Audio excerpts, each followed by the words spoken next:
वीरभद्र कृत दक्ष यज्ञ विध्वंस और दक्ष वध।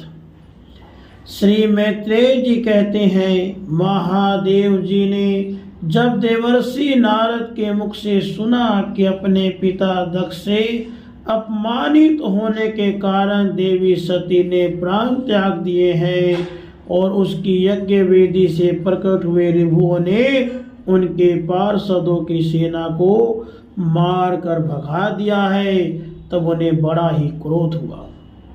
उन्होंने उग्र रूप धारण कर क्रोध के मारे होठ चबाते हुए अपनी जटा उखाड़ ली और बिजली और आग के लपट के समान दीप्त हो रही थी और सहसा खड़े होकर बड़े गंभीर अट्टहास के साथ उसे पृथ्वी पर पटक दिया। उसमें तुरंत ही एक बड़ा भारी लंबा चौड़ा पुरुष उत्पन्न हुआ। उसका शरीर इतना विशाल था कि वह स्वर्ग को स्पर्श कर रहा था। उसके 1000 भुजाएं थी, मेघ के समान श्यामवन था, सूर्य के समान जलते हुए 3 नेत्र थे, विकराल दाढ़ें थी और अग्नि की ज्वालाओं के समान लाल लाल जटाएं थी। उसके गल में नरमुंडों की माला थी और हाथों में तरह तरह के अस्त्र शस्त्र थे।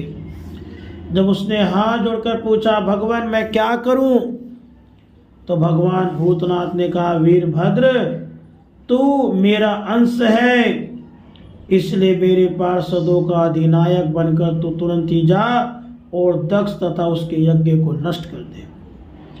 जब देवादिदेव भगवान शंकर ने क्रोध में भरकर ऐसी आज्ञा दी, तब वीरभद्र उनकी परिक्रमा करके चलने को तैयार हो गए।